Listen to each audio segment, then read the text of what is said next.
On the fire watch, if you're smelling smoke in Siskiyou County, one of the main reasons is probably because of the lava fire. And that's where we find our News Watch 12's Brett Taylor, who spent the entire day on the fire line with fire crews and joins us now with a live interview with the PIO himself. Brett, what have we learned basically since you've been there all day today?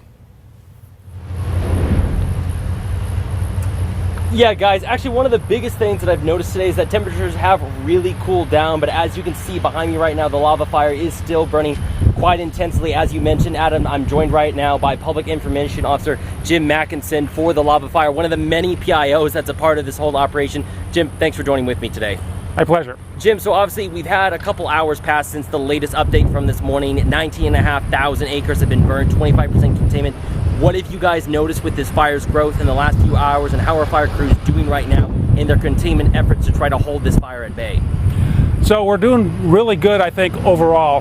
The north end of the fire out along Lake Shastina area is getting cleaned up very nicely. We're looking hopefully to repopulate that area maybe as early as today, probably tomorrow, but we're working on that diligently to get people back into their homes. The south end of the fire, where there was that threat to Mount Shasta City, is pretty much abated. The weather with these south winds have been very cooperative on that side of the fire.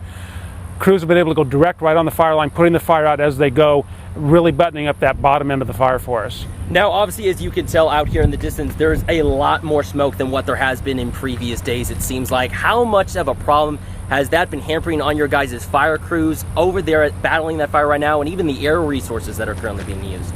So anytime we get a lot of smoke, it does compromise our air resources. They can't fly in as well as we want them to, especially the fixed wing. Rotor, the air helicopters can usually come in and do what we need them to do. The smoke that's in the air around here right now is actually coming from the salt fire closer to Redding. And with that south wind, it's pushing all of their smoke up here. One thing that smoke does do for the firefighters here is it shades out the sun, it cools the fuels, and the spread is less than it has been the last few days where they've had bright blue skies. Now, you just mentioned it a few moments ago, some of the people in Lake Shastina that have been evacuated might be able to soon expect to be able to go back into that area. What's right now stopping them from being able to get back to their homes? Are there hot spots in the area? Are there things that crews are still looking out before they're going to give that A-OK to have those people go back to their homes? Sure, that area out there, especially more into the Shasta Vista area, a lot of little structures, a lot of mop-up that has to be done. The lava flows that are out there, the lava rock is really hard to mop up because over the centuries, dirt and vegetation grows underneath the rock, in the crevices of the rock where you can't really get a tool in to dig it out. So the hot spots just have to kind of burn down on their own. We can't put them out. That's the ongoing problem. That's what's taken so long. Even though there's not a lot of smoke production out there, you don't see any open flame, it just takes us a while to really secure that.